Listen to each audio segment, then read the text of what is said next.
House of the Dragon Season 2, Episode 3 starts with this beautiful, calm, peaceful, rural scene. We can hear the cows, we can see the grass, there's beautiful green fields, and then the humans turn up. It's the oldest grudge match in Westeros, the Blackwoods versus the Brackens. We're down in the Riverlands. We saw this before at Dragonstone. I think Rhaenyra was there, where a Blackwood killed a Bracken. So these two families have hated each other for thousands of years. The Blackwoods have chosen to support Rhaenyra, and the Brackens are supporting Aegon II. One of the Brackens throws an insult at the Blackwoods. While they're talking about national politics, they're grafting this on to a very local dispute. Some boundary stones have been moved. It's basically about rights for grazing cows, and verbally, the dispute escalates quite quickly, and then we cut to the aftermath of the Battle of the Burning Mill. That was a fun opening sequence. I guess every character from that opening sequence is dead though. It's unfortunate. I thought there were some good actors there. It would have been fun to see them again. Maybe we will, but definitely not that one guy that we saw in that particular state. Then we cut to the Blacks on Dragonstone. They're burying the Cargyle twins, Eric and Arik. Jace is disgusted by Arik, but Rhaenyra replies you can't fault him for keeping his oath. That's about as much as Jace gets to do in this episode. I kind of want to say up front that even on the rewatch, I've not been crazy about this episode, particularly in terms of the Blacks. I mean, I understand that we're still waiting for the Great Houses, the Baratheons, the Lannisters, the Tullys, to actually take part in the war. But, I mean, splitting up Rhaenyra and Daemon, it's unfortunate, it makes sense dramatically. The Blacks are looking a bit thin, both in terms of military prowess and in terms of characters on the show. Rhaenys is at the funeral. She points out to Rhaenyra that this is probably not the work of Otto Hightower. Hotter blood has prevailed, she says, and goes on this mournful soliloquy about how the war started. Was it Aegon's usurpation? Was it blood and cheese? Was it when Aemond killed Luke? Was it when Luke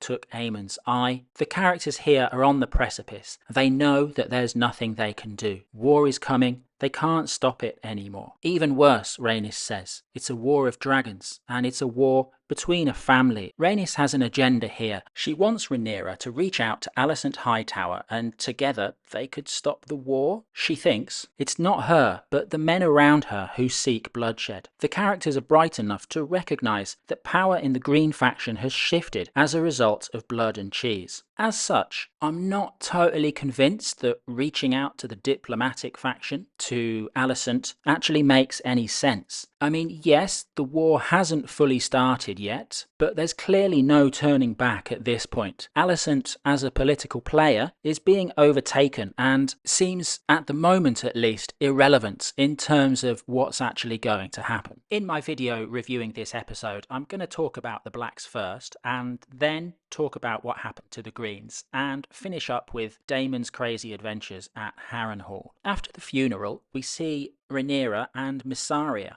Mysaria wants a place at her court, and Rhaenyra seems quite ungrateful about this. This is how medieval patronage works, Rhaenyra. People do favours, and other people do favours back. Mysaria is very grateful to Rhaenyra, but she also wants revenge on the Hightowers for what they've done to her. Rhaenyra seems quite unempathetic. We see the dragon Seasmoke, who's kind of antsy and unsettled. Rhaenyra says we can't know why. Mysaria suggests he might be lonely. Yeah, there's a strange kind of lack of empathy from Rhaenyra here. But it does look like she's accepted that war is going to happen, because she's sending her younger children, Joffrey, Aegon the Younger and Viserys, to the Vale, and her stepdaughter Rhaena Targaryen, Daemon's kid, is going with them. Rhaena's not happy. She storms off, but Baelor, the dragon rider, is going to stay. Baelor's becoming a little bit of a player in the Black faction, and that's a good thing, because, as I say, The characters right now at this particular moment in the series are looking a bit weak. If we look at the small council for the Blacks, this is kind of the heart of the problem.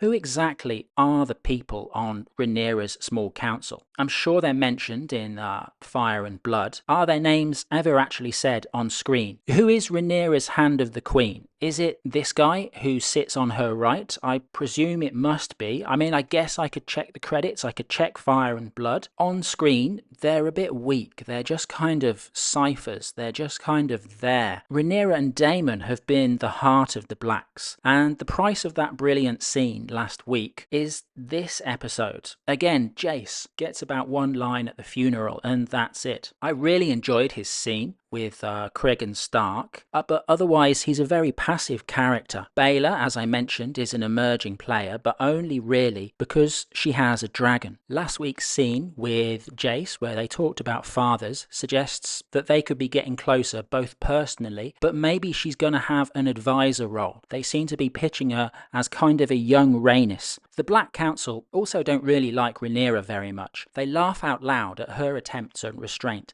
They ask her to go somewhere safe while they conduct the war. Rhaenys scolds them after they've all left. She reminds them that Rhaenyra wears the crown of Jaehaerys, which, so what if she won't do anything? Politically, militarily, the Blacks' position looks pretty precarious at this particular point. Again, I understand it's early days. Once we start seeing Baratheons and Lannisters and stuff like that, I'm sure this episode could just be viewed as a little bit of a wobble, but right now, yeah, things look a bit dicey, to be honest. Over on Driftmark, we have another scene between Rhaenys and Corlys. I like that for Rhaenys and Corlys, their priority is very much their own house and their own succession problem as well. They talk about the options that they've got for the Driftwood chair, for who is going to succeed Corlys. I can't really say much more without saying that I really like how they're handling this particular subplot. Then we cut back to the children leaving Dragonstone. Rhaena is being a proper stroppy teenager. She's only got babes to nursemaid, she says, which I think is a bit ungrateful. So she's being sent to safety. She's being sent with 3 princes. She's being sent with a couple of dragons and also 4 dragon eggs. Rhaenyra also tasks her with making sure that the Vale army marches to war. She's being entrusted with huge responsibilities. She acts like she's got some really difficult maths homework to do. Then we cut to another scene of the council. They're encouraging Rhaenyra to use the dragons. Rhaenyra doesn't want to. She'd prefer that everybody shows some restraint. They don't seem to remember that Daemon is already out there with his dragon. Dragons are already in the field. They're already part of the war. So Rhaenyra decides to take some action. And honestly, I didn't really buy what she wanted to do or the execution of it. She decides to go to King's Landing to talk to Alicent and avert war, which makes no sense because Alicent's not in control of King's Landing, which is something they already acknowledged at the funeral. Rhaenyra dresses up as a scepter, goes to King's Landing, and it's okay, but it kind of feels like the people who made the show think this is a scene that's on par with the Rhaenyra and Daemon scene in the previous episode, or the Otto and Aegon and Criston Cole scene. The writing is nice, but it just doesn't work. I really liked how they referred back to the Heirs tournament back in the very first episode. Men trained for battle are eager to fight. I really liked how Alicent said, "I swear to you on the memory of my mother," recalling how Rhaenyra made the same promise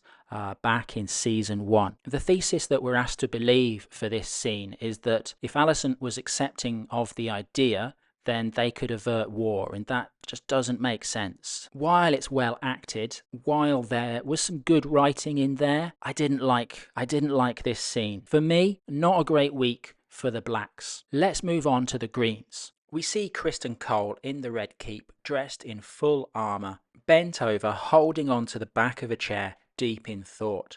I love an internal monologue from this character, more than any other character in the show, to be honest. He's just so relentlessly awful at making decisions. I'd love to see the thought process. So he gets interrupted by a servant because he's late to the small council. On the way, we see a couple of new members of the King's Guard. They're Aegon's friends from the throne room when Blood and Cheese passed through in episode 1. They're extremely laid back to the point of disrespect, both for themselves and for Criston Cole. One of them is even sitting on the stairs. When he reaches the small council, it's clearly an institution that's falling apart. Ironwood throws some shade at Cole for the awful decision of sending Arryn to Dragonstone. Alicent agrees with Ironwood. They talk about the Battle of the Burning Mill. Ironwood says it's not a battle, and Tyland thinks that it's not a victory. Aegon disagrees. He loves a battle, and he's going to take the Burning Mill as a victory for his team. He asks what to do next. They talk about the Lord Paramount of the Riverlands, Grover Tully. He is decrepit. Ironwood gives a very crude description. A few seconds later, Tyland is mocking the Grand Maester for suggesting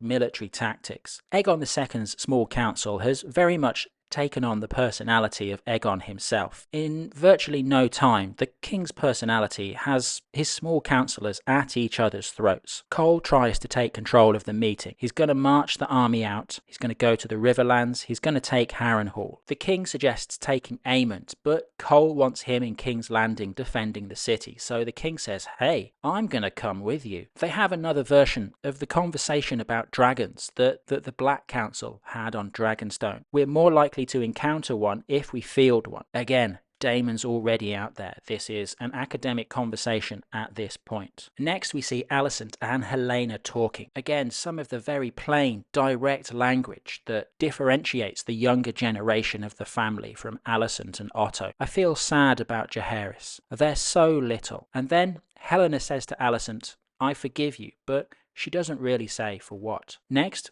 we see Aegon II. He's wearing Aegon the Conqueror's armor. It looks great. He's got his 3 Kingsguard toadies with him. Despite what the small council has said, he's decided he's going to fly out and meet Criston Cole, who's already left King's Landing. Larys arrives and whispers into the king's ear. Some people will say the king is going to battle, and that's great.